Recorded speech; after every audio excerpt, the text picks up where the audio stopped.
What's happening right now on Mount Rinjani is both terrifying and heartbreaking. A young Brazilian woman named Juliana Marins, just 26 years old, is currently trapped deep inside the crater of one of Indonesia's most majestic and dangerous volcanoes. She's been stranded for 3 days, without food, water, or proper protection from the brutal cold. Juliana was hiking with a group early Saturday morning, around 6:30 a.m. local time, when tragedy struck. Visibility was poor, the terrain was steep and slippery, and it was still dark.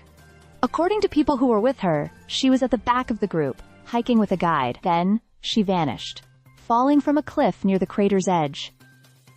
Authorities believe she plummeted around 500 meters down into the volcanic gorge. At first, there was hope. Rescue teams reported hearing her scream for help. Drone footage even showed her moving, clearly alive, sitting in a patch of gray volcanic soil far below the trail. It was a moment of optimism, but soon after, things took a grim turn. When rescuers descended to the area where she was seen, they couldn't find her. She didn't respond to their calls. Thick fog rolled in, making it nearly impossible to see or fly thermal drones. The terrain itself is another nightmare. Jagged rocks, vertical drops, and dangerous overhangs. The rescue team managed to descend about 250 meters on Monday, but had to turn back.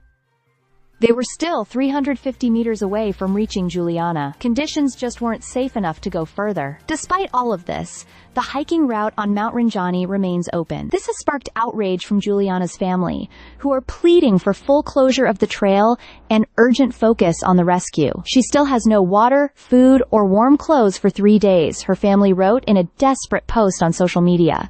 "We don't know her health condition. She needs help urgently."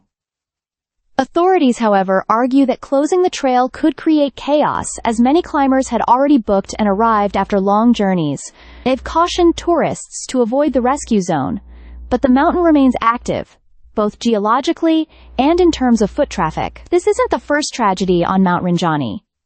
In recent years, hikers from Portugal and Malaysia have also lost their lives there. The mountain, while stunning at over 3,700 meters tall, is not to be underestimated.